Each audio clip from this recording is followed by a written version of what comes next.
स्वागत है आपका उत्कर्ष क्लासेज की इस ऑनलाइन क्लास में। दोस्तों, नई ऊर्जा, नए जोश के साथ आज हम चल रहे बिंदु को ही आगे बढ़ाने की मुहिम में हैं। हमारा चल रहा बिंदु कौन सा है? छंद। पूर्व की कक्षा में हम जान चुके हैं दोस्तों कि छंद के प्रकार कितने होंगे, लेकिन उनकी परिभाषाओं पे चर्चा अभी हमारी नहीं हो पाई है। तो आज हम शुरू कर रहे हैं छंद के प्रकार। पूर्व की कक्षाओं में हम जान चुके हैं छंद किसे कहते हैं, उसकी परिभाषाएं क्या होंगी, छंद का विधान कहां-कहां से है, आदि प्रवर्तक आचार्य कौन-कौन है, छंद के अवयव क्या है, मात्राएं कैसे लगेंगी, गण योजना क्या होती है, समग्र अवयवों पे चर्चा हो चुकी है। अब केवल हमारा काम रहा है, छोटा सा काम रहा क्या, छंद के प्रकार जान लेना है। तो दोस्तों, अब हम बात करते हैं छंद के प्रकार कितने होते हैं। यहां से हमारा आज का बिंदु आरंभ करते हैं। तो हेडिंग डाल दीजिए साथियों, क्या छंद के प्रकार। और ये सीधा सा जवाब है क्या, दो प्रकार होते हैं। कितने प्रकार होते हैं? दो प्रकार होते हैं। कौन कौन से होते हैं दो प्रकार? मैं उनके नाम लिख देता हूं। देखो, पहला जो नाम होता है वह होता है मात्रिक छंद। छंद के दो प्रकार, जिसमें पहला कौन सा है? मात्रिक छंद। और दूसरा होता है दोस्तों कौन सा? वर्णिक छंद। दूसरा कौन सा है? वर्णिक छंद। अब हम एक एक की परिभाषा और उनके उपभागों पर चर्चा करना शुरू करते हैं। तो सबसे पहले हम लेना चाहेंगे क्या? मात्रिक छंद। सबसे पहले कौन सा छंद लेते हैं दोस्तों? मात्रिक छंद। मात्रिक छंद क्या होता है? तो इसकी परिभाषा में हम लिखेंगे, जिसकी हम चर्चा पूर्व में कर भी चुके हैं। मौखिक सारी बातें बताई जा चुकी हैं, आज साथ में लिखते भी चलते हैं। क्या? कि वे छंद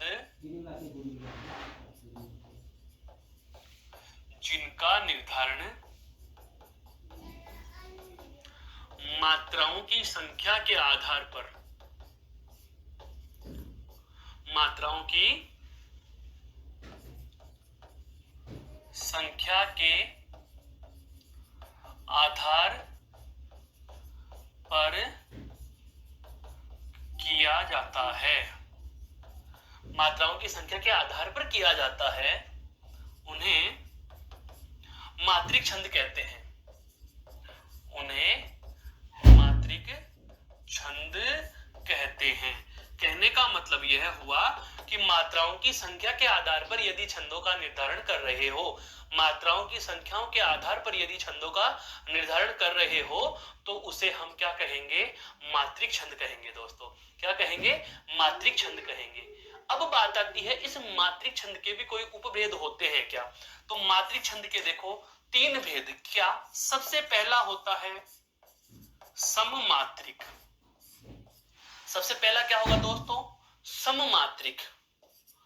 दूसरा होता है अर्धसम मात्रिक। दूसरा क्या होता है? अर्धसम मात्रिक। तीसरा होता है आपका विषम मात्रिक। तीसरा कौन सा होता है दोस्तों? विषम मात्रिक। मेरे कहने का मतलब यह हुआ कि मात्राओं की संख्या के आधार पर यदि आप छंद का डिसाइडेशन, छंद का निर्धारण कर रहे हो, छंद का क्लासिफिकेशन या वर्गीकरण कर रहे हो, छंद का विभाजन या वर्गीकृत कर रहे हो, तो वहां पर होगा मात्रिक छंद। अब मात्रिक छंद के तीन प्रकार कौन कौन से? सममात्रिक, अर्धसम मात्रिक और विषम मात्रिक। क्लियर? अब ये क्या चीजें होती हैं?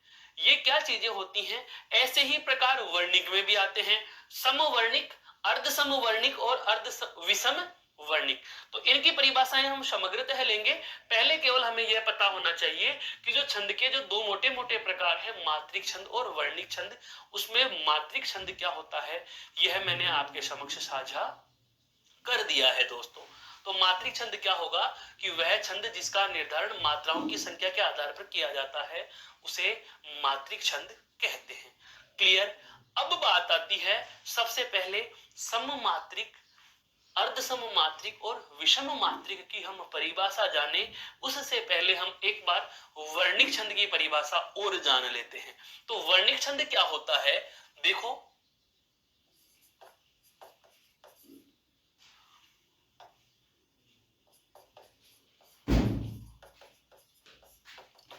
वे छंद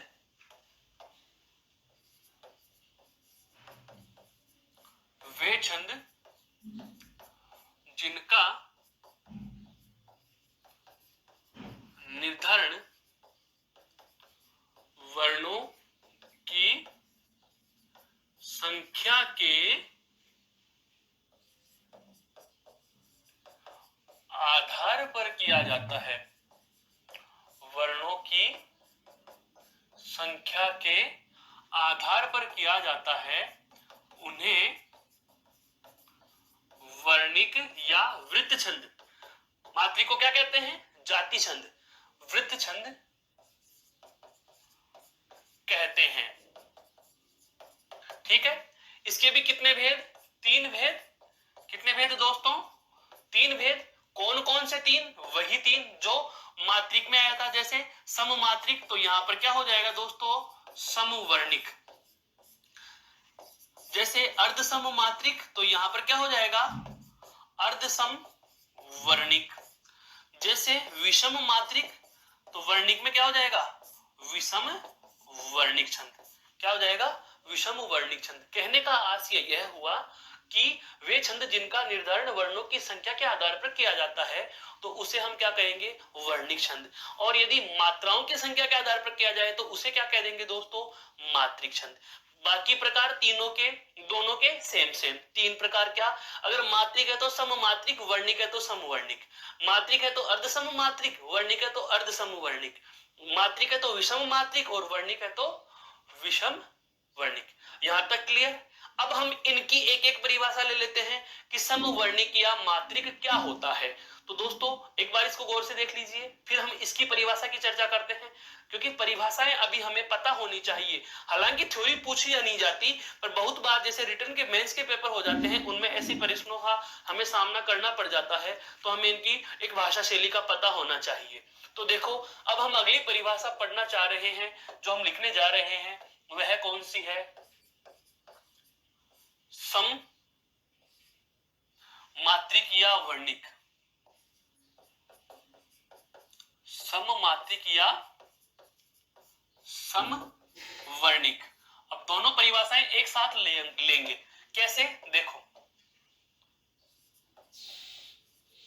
वे छंद जिनमें प्रत्येक चरण में, वे छंद जिनमें प्रत्येक चरण में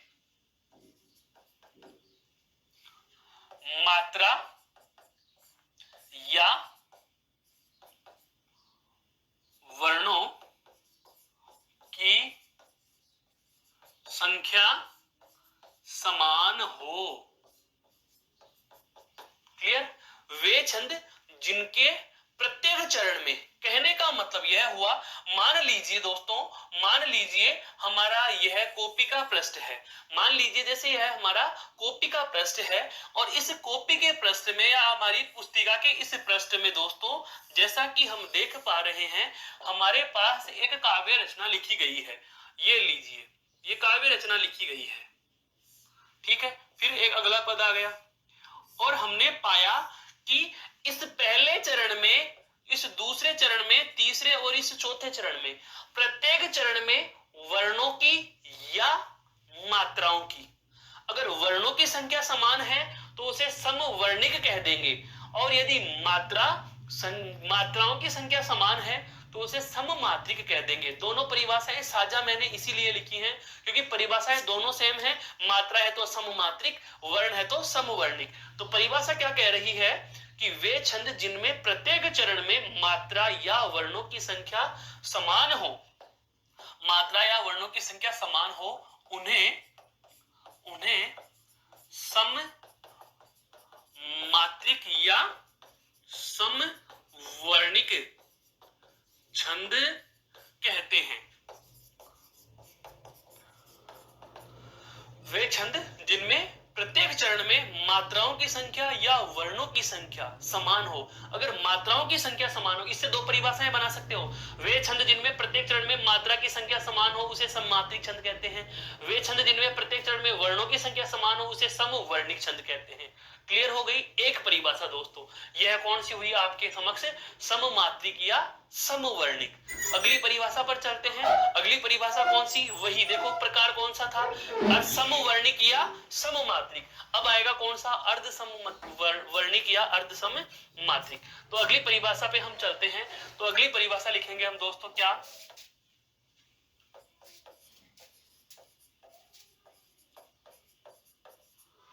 अर्ध सममात्रिक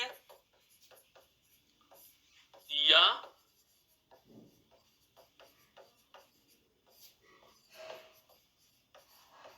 अर्ध समवर्णिक छंद। अर्ध सममात्रिक या अर्ध समवर्णिक छंद। अर्ध सममात्रिक या अर्ध समवर्णिक छंद। इसकी परिभाषा क्या हो जाएगी? अर्ध का मतलब क्या हो गया? आधे में समान। अर्ध सम का मतलब क्या हो गया? आधे में समान। कैसे? वे छंद जिनके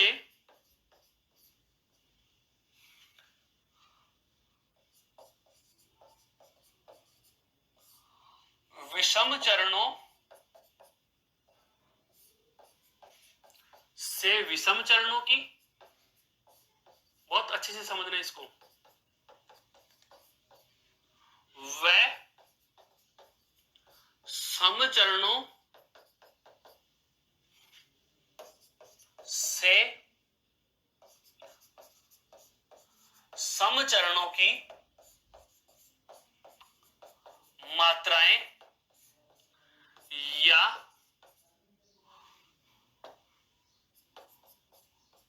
वर्णों की संख्या समान हो,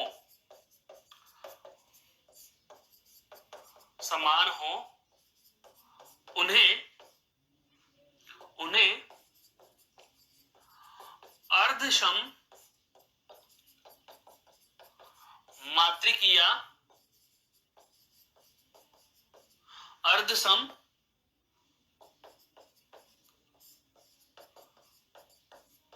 वर्णिक छंद कहते हैं।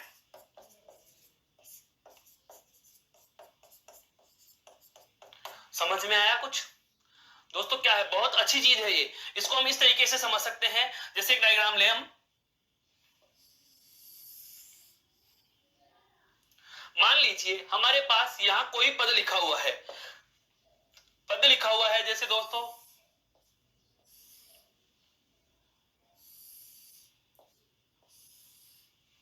ठीक है, हमारे पास कोई पद लिखा हुआ है। कोई भी पद मान लीजिए, यहां पर काव्य पंक्तियां लिखी हुई हैं।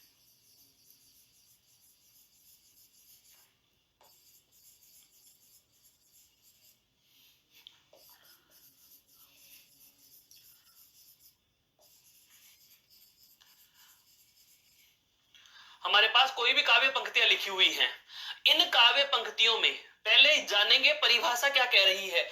परिभाषा हमें क्या कह रही है कि वे छंद जिनके विषम चरणों से विषम चरणों की, विषम चरणों से विषम चरणों की, मैंने क्या कहा था? चरण की बात करते हैं दोस्तों। चरण, चरण क्या होता है? अभी अभी हमने जाना भी था पूर्व की कक्षाओं में, क्या कि पूर्व की कक्षा में पता था कि प्रत्येक छंद का 1/4 भाग यानी कि 1/4 हिस्सा, 1/4 भाग एक चरण होता है। क्या होता है? एक चरण होता है। अर्थात किसी भी छंद के 1/4 हिस्से को, या हम कहें किसी भी छंद के 1/4 या 1/4 भाग को एक चरण कहा जाता है। इसका मतलब यहां पर प्रत्येक चरण में, हम या कहें प्रत्येक छंद में लगभग, प्रत्येक छंद में लगभग हम बात करें तो चरण कितने होंगे? 4 चरण होते हैं। कितने होते हैं दोस्तों? 4 चरण हैं। यहां पर भी कितने हैं? 4 चरण हैं। देखो ये कौन सा चरण हुआ? पहला। ये कौन सा हुआ? दूसरा। यह कौन सा हुआ? तीसरा। और यह कौन सा हुआ? चौथा। यहां तक संख्या समझ में आई? अब आ रही है परिभाषा। परिभाषा क्या कह रही है? वे छंद जिनके विषम चरणों से विषम चरणों की, विषम का मतलब पहला, तीसरा, पांचवा, सातवां, नौवां, तो पहले से तीसरे की, और सम चरणों से सम चरणों की, दूसरे से चौथे की।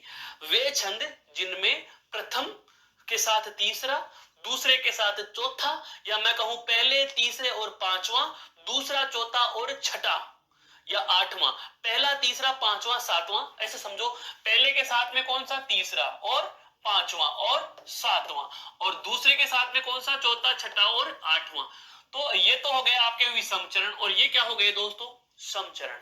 तो जिन छंदों में विषम चरणों के साथ विषम चरणों की और सम चरणों के साथ सम चरणों की मात्रा, जैसे यहां दोहा छंद का उदाहरण ले हम, दोहा छंद की बात समझना। जैसे दोहा छंद के विषम चरणों में 13 मात्राएं होती हैं। कितनी होती हैं?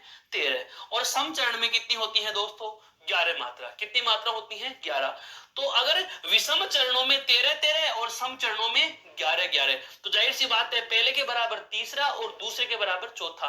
तो वे छंद जिनके विषम के बराबर विषम की मात्रा या वर्ण और सम के बराबर सम की मात्रा या वर्ण समान हो, समान चरणों में एक जैसी मात्रा या एक जैसे, एक जितनी मात्रा एक जितने वर्ण, या विषम चरणों में एक समान मात्रा है एक समान वर्ण होते हैं, तो मैं ये कह सकता हूं कि नहीं कि इनके संपूर्ण चरणों में आधे चरण एक जैसे हो गए, आधे चरण एक जैसे हो गए। तो इनको कहा जाता है आधे आधे बराबर, अर्थात अर्ध सम। आधे ये सम है और आधे ये सम है। अगर मात्राएं समान है तो अर्ध सम मात्रिक हो गया, और यदि वर्ण समान है तो अर्ध सम वर्णिक छंद हो गया। अर्ध सम क्या हो गया दोस्तों? वर्णिक छंद हो गया। मेरे कहने का आशय यही हुआ कि यदि किसी भी छंद के, यदि किसी भी छंद के विषम चरण के साथ में विषम चरण की और सम चरण के साथ में सम चरण की मात्राएं समान होती हैं, सम चरण की मात्राएं समान होती हैं, तो ऐसी स्थिति में उन्हें हम अर्ध सम मात्रिक या अर्ध सम वर्णिक छंद कहते हैं। क्लियर? इसको आराम से देख लीजिए। अब तीसरी परिभाषा जो हमारे समक्ष आएगी वह कौन सी आएगी? विषम की मात्रा आएगी। विषम की परिभाषा हम लेने चलेंगे। ठीक है दोस्तों, तो अर्ध सम का मतलब समझ में आया कि ऐसा कोई भी छंद जिसके विषम के समान विषम की मात्रा या वर्ण हो, सम के समान सम की मात्रा या वर्ण हो, तो उसे कहते हैं आधे सम वर्णिक या आधे सम मात्रिक छंद। अब हम बात करते हैं क्या? विषम। अगली परिभाषा जो हम लेने जा रहे हैं वह क्या है?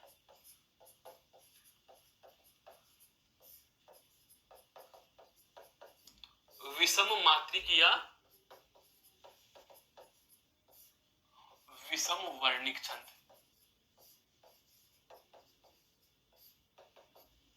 विषम मात्रिक या विषम वर्णिक छंद। अब जाहिर सी बात है यहां पर विषम है, अर्थात एक दूसरे से कोई भी समान नहीं है, तो यह बेहद सरल हो गया। क्या?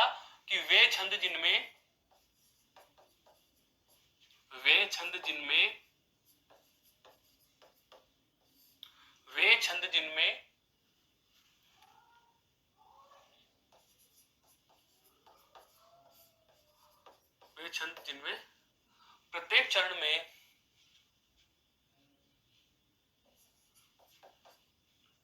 प्रत्येक चरण में मात्रा या वर्णों की संख्या असमान हो,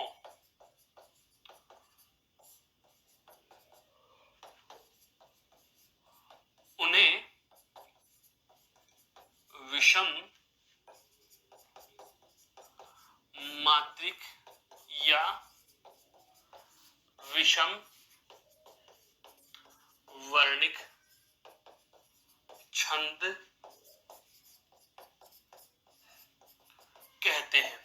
मेरे कहने का आशय यह हुआ दोस्तों कि ऐसा कोई भी छंद, हालांकि ऐसे छंद बहुत कम होते हैं, न बराबर होते हैं, नगण्य होते हैं, क्योंकि ये एक प्रकार के मुक्त छंद जैसे ही हो जाते हैं। तो ऐसे कोई भी छंद जिनके प्रत्येक चरण में ही मात्राएं क्या हो जाती हैं? असमान, या हम कहें कि ऐसे प्रत्येक छंद जिनमें मात्राओं के अलावा हम कहें वर्णों की संख्या क्या रहती है? असमान, तो इस प्रकार के छंद को हम क्या कहेंगे, विषम मात्राएं हैं तो विषम मात्रिक, और विषम वर्ण है तो विषम वर्णिक। जैसे हम बात करें, एक छोटा सा उदाहरण लेना चाहे, आपने नाम सुना होगा, अभी हम पढ़ने भी वाले हैं, क्या सवेया छंद हम पढ़ते हैं। अब सवेया छंद का क्या होता है, पर्टिकुलर सवेया छंद स्वयं अगर समग्र के रूप में देखा जाए तो एक प्रकार का विषम वर्णिक छंद है। विषम वर्णिक ये इसलिए है क्योंकि दोस्तों इस सवेया छंद के, अकेले सवेया छंद में बहुत सारे भेद होते हैं। आपने सुने होंगे, हैं, मदिरा सवेया, मालती सवेया, सुमुखी सवेया, चकोर सवेया, दुर्मिल सवेया, किरीट सवेया, अरसात सवेया, अरविंद सवेया, सुंदरी सवेया, लवंग लता सवेया, कुंदलताया सुख सवेया। मतलब यह हुआ कि सवेया छंद के 11 भेद हैं, या मैं कहूं सवेया छंद अकेला 11 प्रकारों में विभाजित हो गया है, वर्णिक छंद। लेकिन प्रत्येक के छंदों में या तो गण योजना भिन्न हो जाती है, कई बार वर्णों की संख्या भिन्न हो जाती है। तो समग्र सवेया है जो, हालांकि काव्य लेखन में अधिकतर मालती सवेया का प्रयोग होता है। पढ़ने 11 के 11 हैं, मदिरा, मालती, सुमुखी, चकोर, दुर्मिल, किरीट, अरसात, सुंदरी, अरविंद, लवंग लता, कुंदलता या सुख सवेया। ये 11 के 11 भेद जो मैंने आपके समक्ष नाम उल्लिखित किए हैं, ये सभी के सभी एक प्रकार से एक दूसरे से पूर्ण रूप से भिन्न प्रकार का छंद होता है। तो समग्र सवेया जो है वह विषम वर्णिक प्रकार का छंद भी हम मान सकते हैं दोस्तों। तो जब जब नाम आएगा, जब उदाहरण आएंगे, हम इस बारे में फिर से एक बार चर्चा करने वाले हैं। अभी हमें इतना ध्यान रखना है परिभाषा की दृष्टि से, क्या कि विषम मात्रिक क्या होगा और विषम वर्णिक क्या होगा। तो विषम मात्रिक क्या होगा, ऐसा कोई भी छंद, या मैं कहूं वह छंद जिसमें मात्राओं की संख्या निश्चित नहीं होती, या मैं कहूं वह छंद जिसके प्रत्येक चरण में वर्णों की संख्या निश्चित नहीं होती। यदि मात्राओं की संख्या निश्चित नहीं है तो उसे आप कह दीजिए विषम मात्रिक, और यदि वर्णों की संख्या निश्चित नहीं है तो दोस्तों उसे आप कह दीजिए विषम वर्णिक छंद। यहां तक समझ में आया दोस्तों। अब हम बात करेंगे साधारण छंद और दंडक छंद की। अब हम बात करेंगे साधारण छंद और दंडक छंद की। एक बार इसे आप देख लीजिए, फिर चलता हूं मैं अगली परिभाषा पर। तो अब हम चलते हैं, अगली 2 परिभाषाएं और रही हैं हमारे समक्ष। अगली 2 परिभाषाएं कौन कौन सी रही, जो एक तो है आपके क्या, साधारण छंद, और इसके बाद हम अंतिम वो चर्चा लेंगे, वो लेंगे दोस्तों दंडक छंद की। तो अब हम बात करते हैं किसकी, साधारण छंद। साधारण छंद क्या होता है और दंडक छंद क्या होता है, इन दोनों को जानिए। देखो, मात्रिक हो या वर्णिक हो, इस मात्रिक और वर्णिक में एक समान भेद है, कौन सा, समवर्णिक या सममात्रिक, जिससे हम अभी अभी परिचित हुए हैं। कौन सा, समवर्णिक या सममात्रिक। देखो कैसे, कि वे छंद जिसके प्रत्येक चरण में मात्रा या वर्णों की संख्या क्या होती है, समान, सभी चरणों में समान हो, तो उसे क्या कहेंगे, समवर्णिक। अगर वर्ण समान है तो, और मात्राएं समान है तो सममात्रिक। अब बात आ रही है जो यहां से निकलकर आई है दोस्तों, क्या कि मात्रिक और वर्णिक का जो सम वाला भेद है, इसके पुनः 2 भेद, इसके पुनः 2 भेद, जिससे हम पूर्व में भी परिचित थे।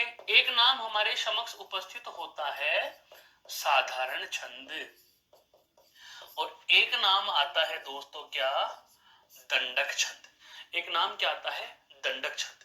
अब इन दोनों के लिए एक ग्राफ के रूप में आप इस तरीके से समझो, परिभाषा की चर्चा हम बाद में करेंगे। क्या, मात्रिक के संदर्भ में गणना किसकी करेंगे, मात्राओं की, और वर्णिक के संदर्भ में हम गणना किसकी करेंगे, वर्ण की।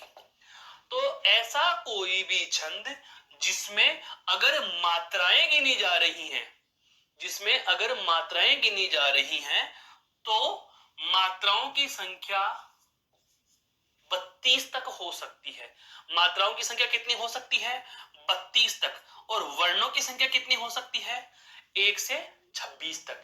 अब किस तरीके से समझे इस तकनीक को, तो ध्यान दीजिए, ऐसा कोई भी छंद जो मात्रिक है कब साधारण होगा और कब दंडक होगा। यदि ऐसे किसी भी छंद के किसी चरण में यदि 1 से लेकर के 32 या मैं कहूं 32 या 32 से कम यदि मात्रा है तो जाहिर सी बात है वह किसमें चला जाएगा दोस्तों, साधारण में। किसमें चला जाएगा वह, साधारण में। और यदि वर्ण 26 या 26 से कम है तो वह किसमें चला जाएगा दोस्तों, साधारण वर्णिक में। साधारण वर्णिक में। दोनों चीजें बहुत अच्छे से समझो, मात्रिक सम और वर्णिक सम, इसके दो भेद, अर्थात सममात्रिक के भी दो भेद हो गए। कौन सा, नाम समझो, साधारण सममात्रिक छंद और दंडक सममात्रिक छंद। साधारण समवर्णिक छंद और दंडक समवर्णिक छंद। दंडक के लिए तो क्या है, वर्णों की संख्या 26 से अधिक होनी चाहिए, और मात्रिक के लिए क्या है, मात्राओं की संख्या 32 से अधिक होनी चाहिए। साधारण मात्रिक के लिए 32 या 32 से कम मात्राएं, साधारण वर्णिक के लिए 26 या 26 से कम वर्ण होने चाहिए। तो अब हम इसकी परिभाषा का निर्माण कुछ इस तरीके से कर लेंगे। परिभाषा हम कैसे बनाएंगे दोस्तों,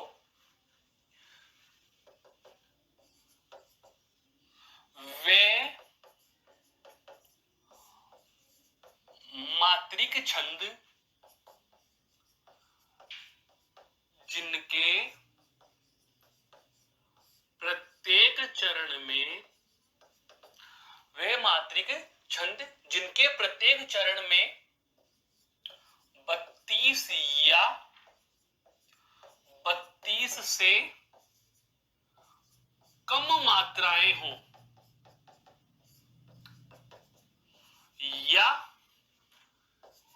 26 या 26 से कम वर्ण हो, उन्हें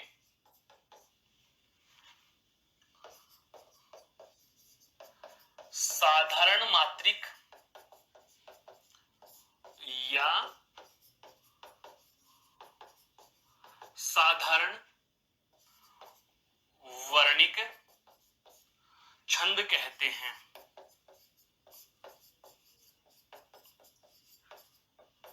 कुछ समझ में आया मेरे कहने का आशय क्या है?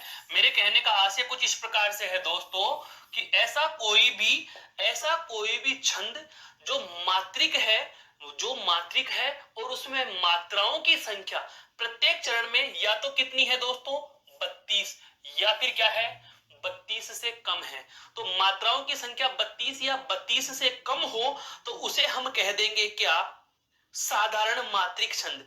और यदि वर्णों की संख्या 26 या 26 से कम है तो वह हो जाएगा साधारण वर्णिक छंद। अब इस पूरी की पूरी परिभाषा को आप एक छोटे से ग्राफ बॉक्स में भी संभाल सकते हो। कैसे, कि साधारण क्या होगा, अगर मात्रिक है तो मात्रा कितनी होंगी, 32 या से कम, 32 या से कम। और यदि वर्ण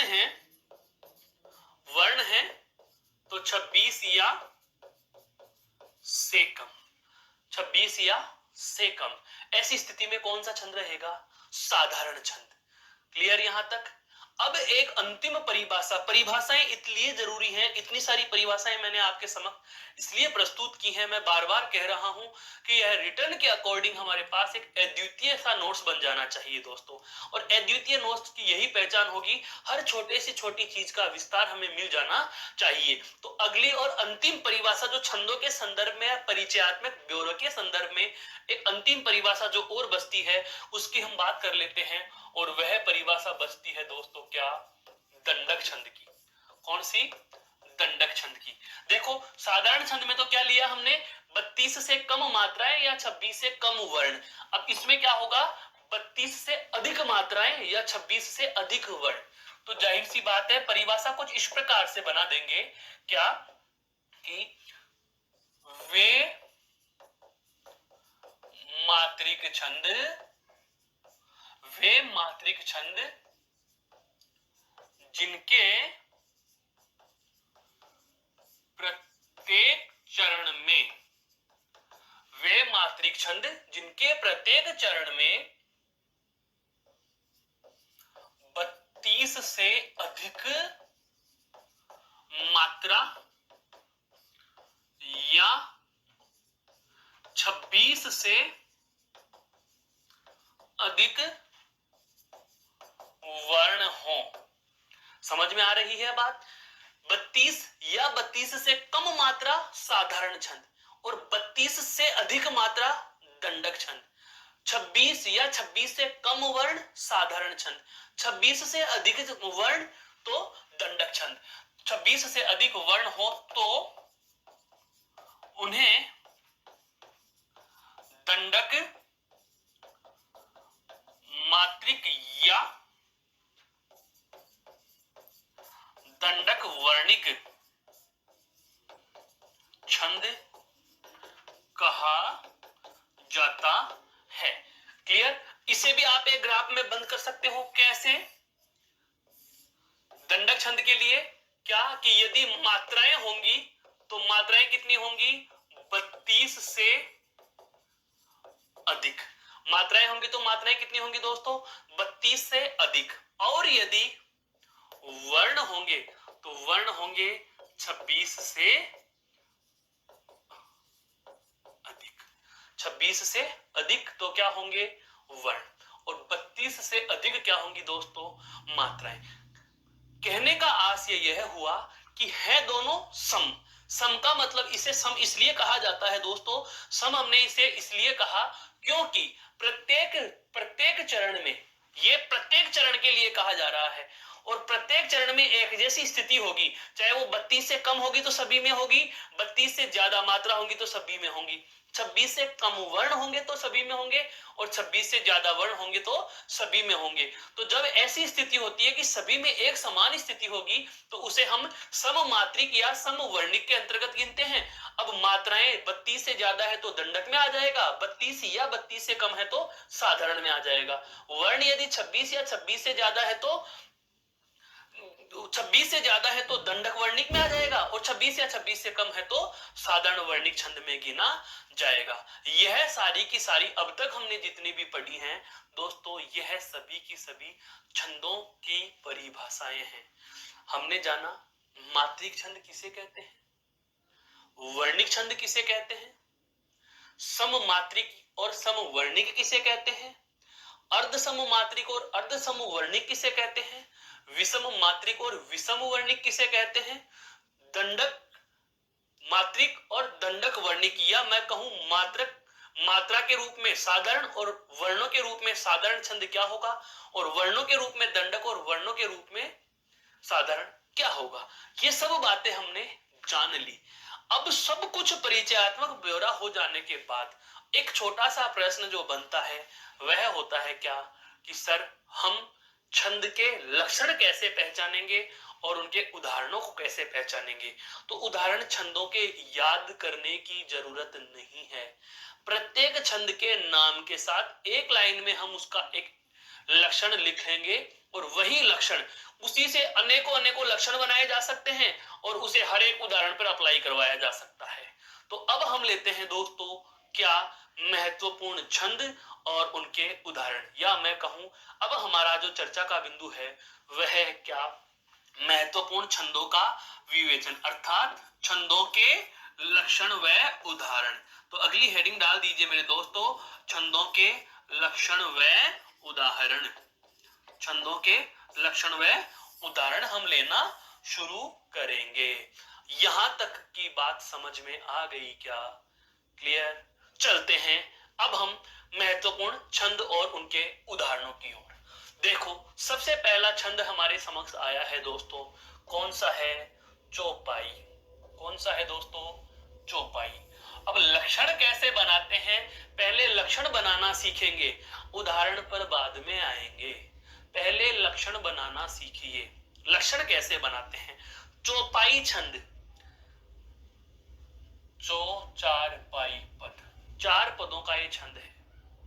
4 चरणों का हम ये कह सकते हैं, 4 चरणों का यह छंद होता है चौपाई, 4 पायों वाला। अब इसका एक छोटा सा उदाहरण भी हमारे समक्ष प्रस्तुत कर दिया गया। लेकिन इसके हम पहले लक्षण निकालेंगे और लक्षण निकालने के बाद ही आप इसके उदाहरणों का परीक्षण करेंगे। केवल इसी उदाहरण से नहीं, अन्य आप बहुत सारे उदाहरणों से भी इसका परीक्षण कर सकते हो। क्या? देखो, सबसे पहली बात, हम प्रत्येक छंद के लक्षणों की चर्चा करेंगे सबसे पहले, तत्पश्चात उन लक्षणों के आधार पर इस उदाहरण का परीक्षण भी कर लेंगे। लक्षणों में सबसे पहला तथ्य क्या? यह मात्रिक छंद है दोस्तों। कैसा छंद है? मात्रिक छंद है। यह मात्रिक छंद है। आप इसको साथ के साथ अपने नोट्स में नोट करते चलिए, बहुत बेहद महत्वपूर्ण जानकारियां हैं। यह कैसा छंद है? मात्रिक छंद है। अब जाहिर सी बात है, जैसे ही मैंने कहा कि यह मात्रिक छंद है, तो आप मुझे बताइए इसमें छंद का निर्धारण करने के लिए हम वर्ण का सहारा लेंगे या मात्रा का सहारा लेंगे? दोस्तों, परिभाषाएं क्या कह रही हैं? परिभाषा को समझो। परिभाषा क्या कह रही है हमारी? परिभाषा यह कह रही है मात्रिक छंद की, क्या कि वे छंद जिनका निर्धारण मात्राओं की संख्या के आधार पर किया जाता है उन्हें मात्रिक छंद कहते हैं। इसका मतलब इस छंद में हम क्या करेंगे? मात्राओं की संख्या के आधार पर छंद का निर्धारण करेंगे। तो जाहिर सी बात है, पहले हमें मात्रा लगाना और गिनना आना चाहिए। मात्रा लगाने के नियम मैंने बताए थे। लघु पर एक मात्रा, गुरु पर दो मात्रा, संयुक्त अक्षर से ठीक पहले वाले वर्ण पर दो मात्रा, अनुस्वार और विसर्ग के ऊपर दो मात्राएं, अनुनासिक लघु के साथ है तो लघु मात्रा, गुरु के साथ है तो गुरु मात्रा। ये सब बातें आपके समक्ष मैंने साझा पूर्व की कक्षाओं में कर ली थी। अब हम इसे मात्रा लगाएंगे और फिर गिन भी लेंगे। देखो, रघु, रे में ए, घे में ए, कु में ए और ले में ए। समझ में आ रहा है दोस्तों? एक एक एक एक मात्राएं। कहने का मतलब शब्द पर मैंने मात्राएं नहीं लगाई, मैंने स्वर के अनुसार मात्राएं लगाई हैं। क्लियर? यहाँ पर रे में बड़ी ई की मात्रा है, दीर्घ है तो दीर्घ मात्रा और लघु है तो लघु मात्रा, लघु है तो लघु और दीर्घ है तो दीर्घ। क्योंकि मात्राओं का संकेत यह था, लघु मात्रा होगी तो हम उसे खड़ी पाई, संकेत याद आ रहा है दोस्तों? बताया हुआ है, खड़ी पाई से बताएंगे, इंडिकेशन करते हैं खड़ी पाई से। और यदि गुरु मात्रा होगी या दीर्घ की मात्रा होगी तो उसे आप वक्र रेखा द्वारा बताओगे। किसके द्वारा? वक्र रेखा, टेढ़ी रेखा, अर्थात उल्टा दो आपको लिखना होगा, उल्टा दो। अब उल्टा दो हम लिख रहे हैं, चे पे एक और ले पे भी एक, क्योंकि ले में लघु ई है। आई, आ मतलब दो और ई दो। सभी को आप जोड़ लीजिए दोस्तों, सभी को आप जोड़ लीजिए। गिनो देखे, 1 2 3 4 5 6 7 8 9 10 11 12 13 14 15 16। पुनः समझिए क्या किया? पहले हम मात्राएं लगा रहे हैं। पहले हम क्या कर रहे हैं दोस्तों? मात्राएं लगा रहे हैं। हम पहले मात्राएं लगाएंगे और फिर उसके बाद हम मात्राओं की क्या करेंगे दोस्तों? गणना करेंगे। अब मात्राओं की गणना करने के लिए हमें पहले मात्रा लगाना आना चाहिए। मैंने आपको बताया भी था, लघु स्वर की एक मात्रा, गुरु स्वर की दो मात्रा, संयुक्त अक्षर से पहले वाले वर्ण पर उसी शब्द में हो तो दो मात्रा, और पहले अगर कोई उसी शब्द में वर्ण नहीं हो तो कोई मात्रा पर प्रभाव नहीं पड़ेगा। अनुस्वार और विसर्ग की दो मात्राएं होती हैं तथा अनुनासिक यदि लघु पर है तो एक और गुरु पर है तो दो। तो देखो, रे में ए जुड़ा हुआ था, ए की मात्रा एक, क्योंकि लघु स्वर में कौन कौन से आते हैं? ए, छोटी ई, छोटा ऊ और लघु री। दीर्घ में कौन कौन से आएंगे? आ, दीर्घ ई, दीर्घ ऊ, दीर्घ री, उसके बाद में ए, आई, ओ और औ। ये सारे के सारे दो मात्राओं या गुरु वाले स्वर हैं। गिनो मात्रा, देखो 1 2 3 4 5 6 7 8 9 10 11 12 13 14 15 और 16। तो आप कह दोगे कि सर यहाँ मात्राएं कितनी हो गई? 16 मात्रा। कितनी लगी हुई है दोस्तों? 16 मात्रा। अगले चरण पे चलो। प्राण, अभी यहाँ पर संयुक्त अक्षर है, इससे ठीक पहले कोई वर्ण नहीं, लेकिन संयुक्त अक्षर पे भी आपने देखो रे पे आ की मात्रा, प्राण, रे आ। दीर्घ स्वर है तो मात्राएं कितनी? दो। ण पे एक, जा पे दो, ये पे एक, पे पे एक, रे पे एक, वे पे एक, जे पे एक, ने पे एक, ने पे एक, जा पे दो और ई पे दो। क्लियर? यह आपको भी लगानी आनी चाहिए इसी तरीके से। जैसे आप वर्ण को देखते जाओ, मात्रा लगाते जाओ। छोटा अगर है तो एक एक मात्राएं, और यदि बड़ी मात्राएं हैं तो उल्टा दो, अर्थात एस के आकार में, जिसको हम वक्र रेखा भी कहते हैं। वक्र रेखा से आप इसको प्रदर्शित कर सकते हो। गिने इसको, 1 2 3 4 5 6 7 8 9 10 11 12 13 14 15 और 16, अर्थात यहां भी कितनी मात्राएं? 16। लक्षण नंबर 2, अब यहां से बनाना शुरू करेंगे। यहां से बनाना शुरू करेंगे क्या? यह एक मात्रिक छंद है, इसका मतलब हमने छंद का निर्धारण किससे किया दोस्तों? मात्राओं से। बताओ पहले में कितनी मात्रा? 16। दूसरे में भी कितनी मात्रा? 16।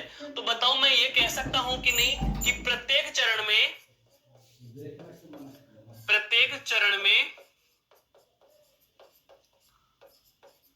16 मात्रा, प्रत्येक चरण में 16 मात्रा होती हैं।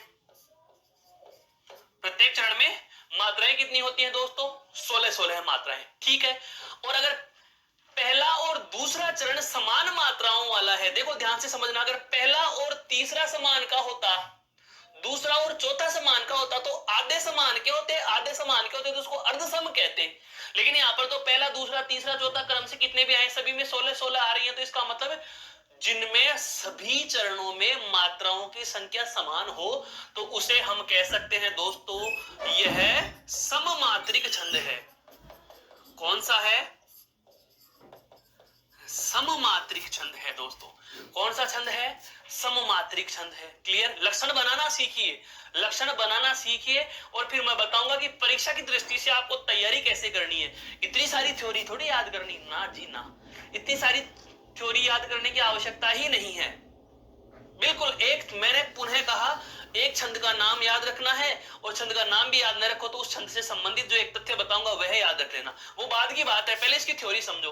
मात्रिक छंद है तो मात्राएं लगाई, मात्राएं लगा दी, गिन लिया, 16 आ रही है तो लक्षण लिखना शुरू कर दिया। प्रत्येक चरण में 16 मात्रा होती है, ठीक है, और सभी में 16, इसका मतलब यह सममात्रिक छंद हो गया।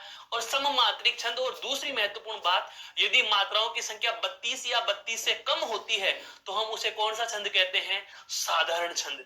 तो हम इसे दोस्तों क्या कहेंगे? यह साधारण छंद है। यह कौन सा है दोस्तों? साधारण छंद है। रघुकुल रीत सदा चली आई, प्राण जाए पर वचन न जाई। कहने का मतलब ये कौन सा छंद हो गया दोस्तों?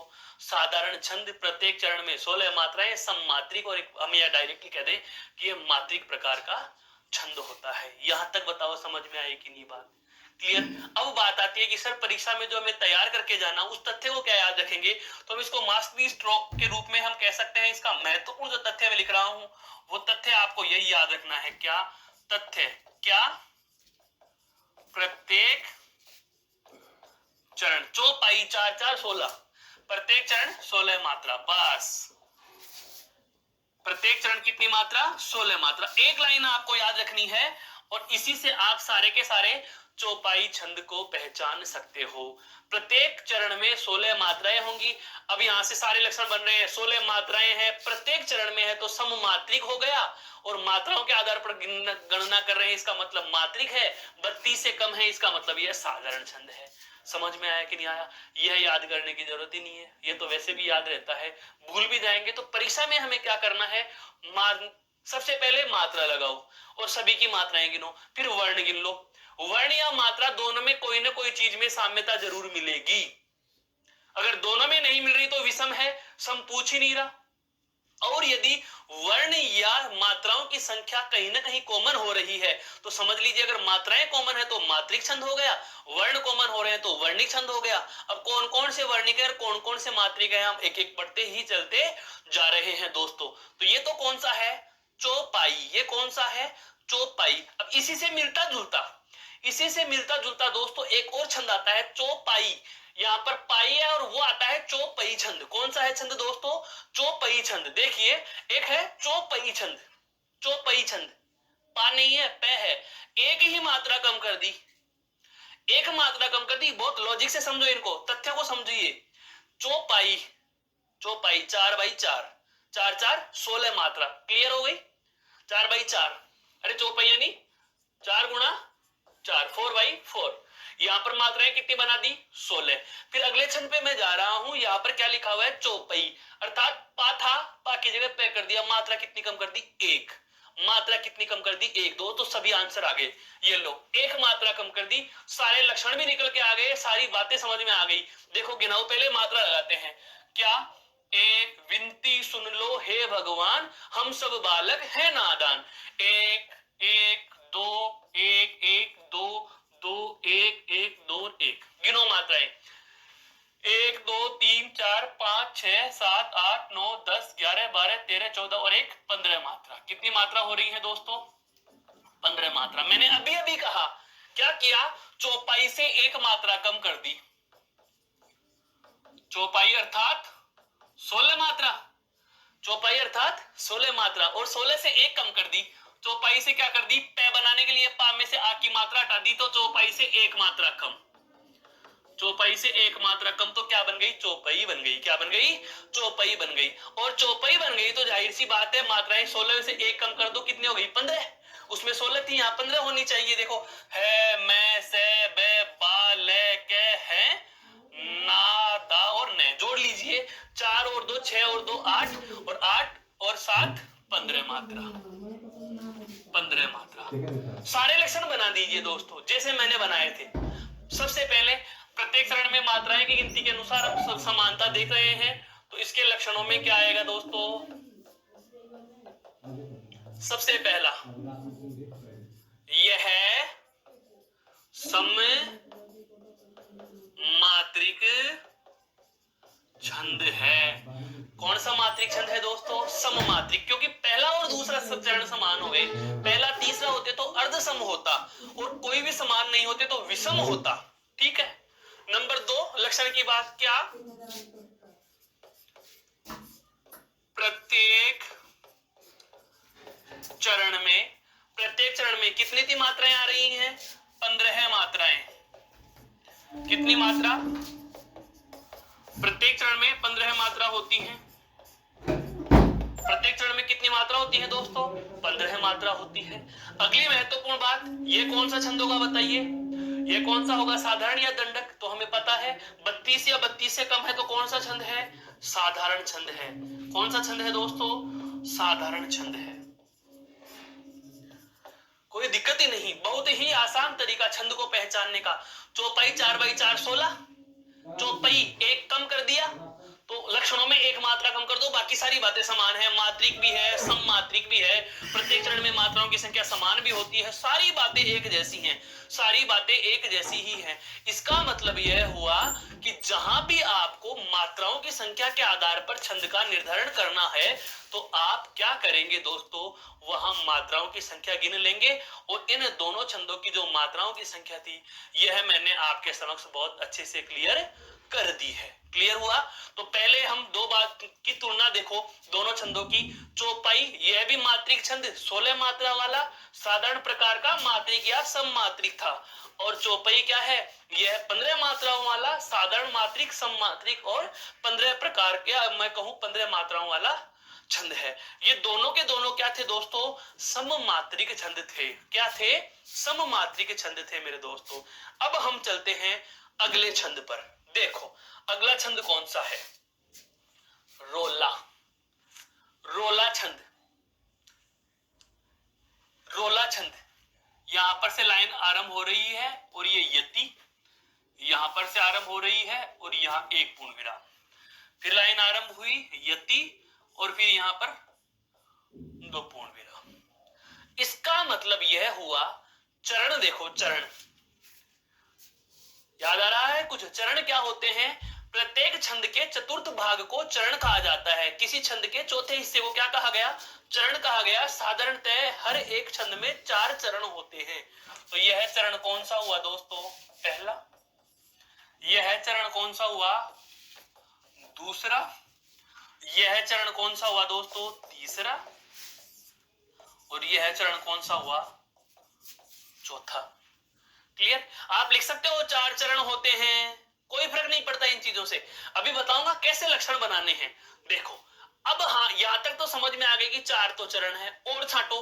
मात्रा लगानी, बिल्कुल मात्रा लगा दीजिए। यहाँ पर इस मात्राओं का हम चयन करते हैं दोस्तों, तो देखो मात्रा लगाएंगे, नी बड़ा है 2, ला 2। यहाँ पर देखो संयुक्त अक्षर भी था, अगर ले भी होता तो भी मात्राएं कितनी आती दोस्तों, 2 ही आती। कितनी आती, 2। संयुक्त अक्षर स्वयं पे 1, रे पे 1, पे 1, री पे 1, धा पे 2 और न पे 1। यति आ गई, ठहर गए। अब बढ़ो आगे, यहां से यहां तक लगातार लगाते गए, वो है गति, रुक गया यति। आगे बढ़ो, है री ते 1 1 1, पे टे 1 1, पे रे 1 1। सुंदर, देखो से में छोटे ऊ की मात्रा, लेकिन आगे संयुक्त अक्षर है, और संयुक्त अक्षर से ठीक पहले वाले वर्ण पे मात्रा कितनी आएंगी दोस्तों, गुरु मात्राएं आएंगी। मात्रा लगाने के जो नियम थे सारे अप्लाई कर रहे हैं हम, ठीक है।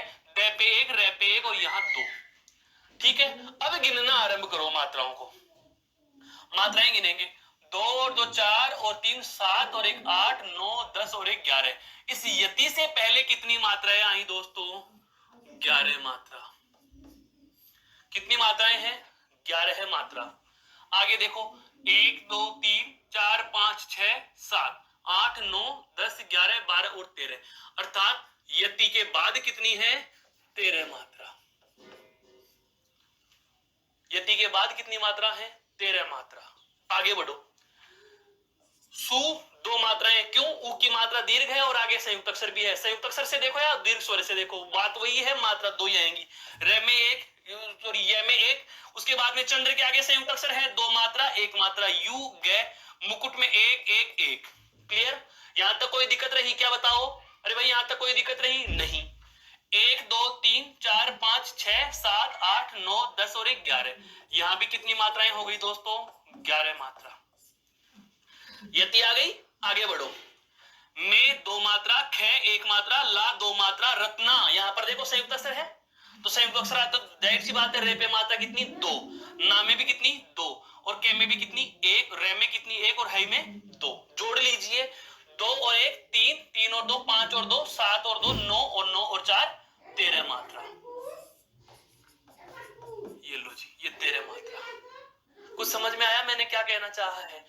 नीलांबर परिधान हरित पट पर सुंदर है, सूर्य चंद्र युग मुकुट मेखला रत्नाकर है। आगे आएंगे, पद करते अभिषेक पयोध है, बलिहारी इस वेश की है, मातृभूमि तो सत्य ही सगुण मूर्ति सर्वेश की। हम आगे भी पढ़ेंगे दोस्तों, हम आगे भी पढ़ेंगे, जब छप्पे आएगा, जब कुंडलियां आएंगी, जब कविता छंद पढ़ेंगे, तो इस प्रकार के लगातार पद हमारे समक्ष उपस्थित होने वाले हैं।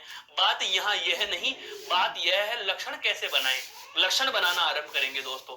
देखो, ये पहला चरण और ये दूसरा चरण और ये तीसरा चरण और ये चौथा चरण, ठीक है। अब यहाँ पर 4 चरण आपके समक्ष दिए गए हैं, 4 चरण आपके समक्ष दिए गए हैं।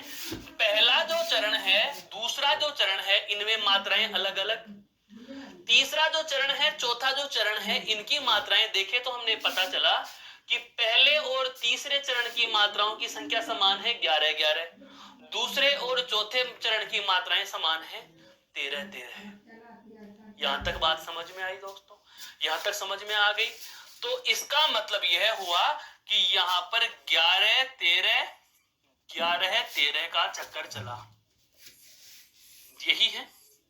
विषम चरणों में 11 मात्रा और सम चरणों में 13 मात्रा, और विषम चरणों में 11 और सम चरणों में 13। सम चरण का मतलब दूसरा और चौथा, 2 और 4 सम है, पहला और 3 1 और 3 विषम है। विषम में 11, सम में 13। तो जब ऐसी स्थिति आ जाती है तो 2 छंद आते हैं दोस्तों, 2 छंद आते हैं। एक होता है रोला छंद और एक होता है सोरठा छंद। इन दोनों छंदों में यह वाला लक्षण या यह वाली विशेषता एक जैसी होती है। क्या?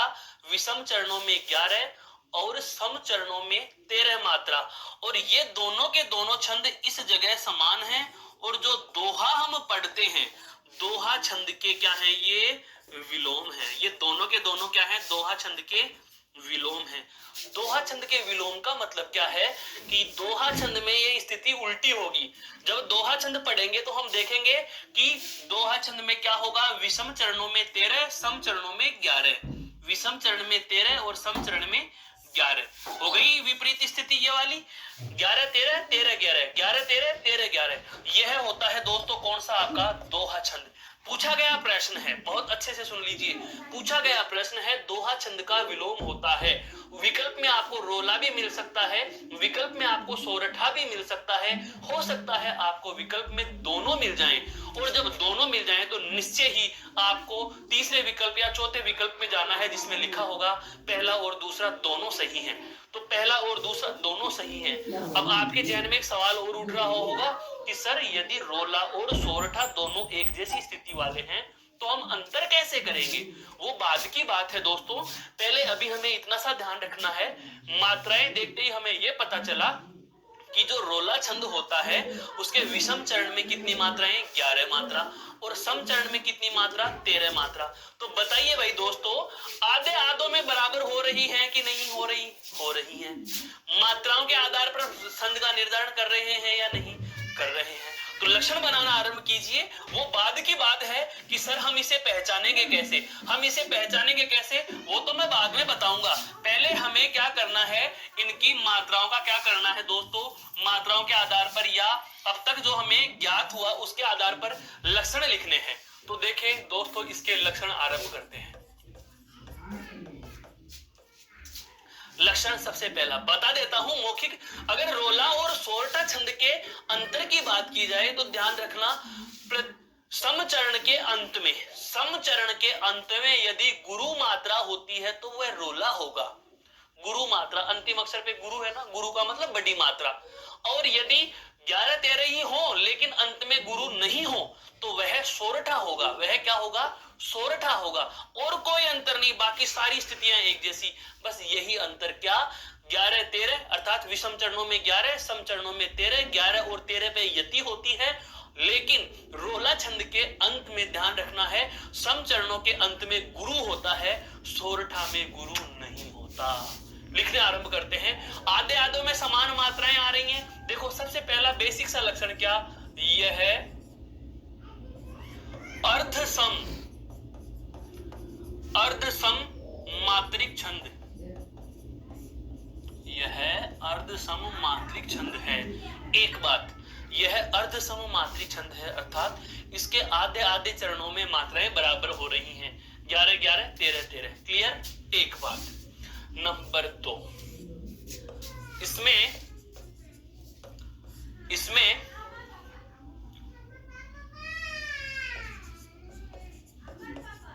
प्रत्येक पंक्ति में, पंक्ति का मतलब दल की बात कर रहा हूं अर्थात एक से अधिक चरण, 2 चरणों में, इसमें प्रत्येक पंक्ति में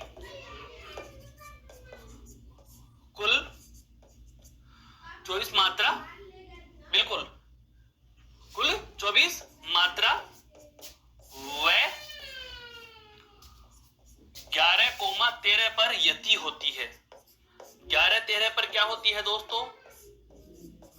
यति होती है। 11 13 पर क्या होती है? यति होती है। 11 13 पर क्या होती है? यति होती है। नंबर 3, समचरणों के अंत में, समचरणों के अंतिम वर्ण पर गुरु स्वर होगा, गुरु होता है। समचरणों के अंतिम वर्ण पर कौन सी मात्राएं होती हैं दोस्तों? गुरु मात्रा होती है। कौन सी मात्रा होती है? गुरु मात्रा होती है। यहां भी और यहां भी देख लिया आपने, गुरु मात्रा होती है। और चौथा और महत्वपूर्ण तथ्य जहां से एक लाइन का प्रश्न बनता है वह है क्या? यह है दोहा छंद का विलोम होता है। यह दोहा छंद का क्या होता है दोस्तों? विलोम होता है। यह दोहा छंद का क्या होता है? विलोम होता है। मेरे कहने का आशय यह है, पूछा जाने वाला प्रश्न है, पूछा जाने वाला प्रश्न है क्या कि दोहा छंद का विलोम कौन सा होगा? विकल्प में रोला मिले तो रोला करना, सोरठा मिले तो सोरठा करना, दोनों मिले तो उपरोक्त दोनों करना। ठीक है, मात्राओं का अंतर मैंने आपको समझा दिया। समचरणों में कितनी मात्राएं? 13 13। विषम चरणों में 11-11 मात्रा। कुल मात्रा कितनी हो गई? 13 और 11, तो आप कह सकते हो 24 मात्रा। कितनी मात्राएं हो गई दोस्तों? 24। यहां भी कितनी मात्रा हो गई? कुल मात्रा 24 मात्रा।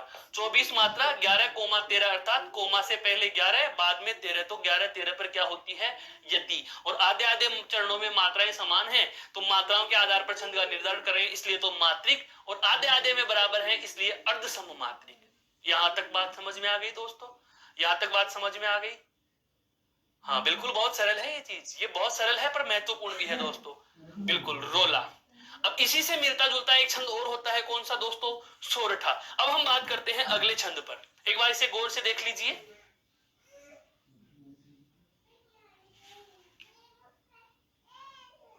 तो यह कौन सा छंद था? रोला।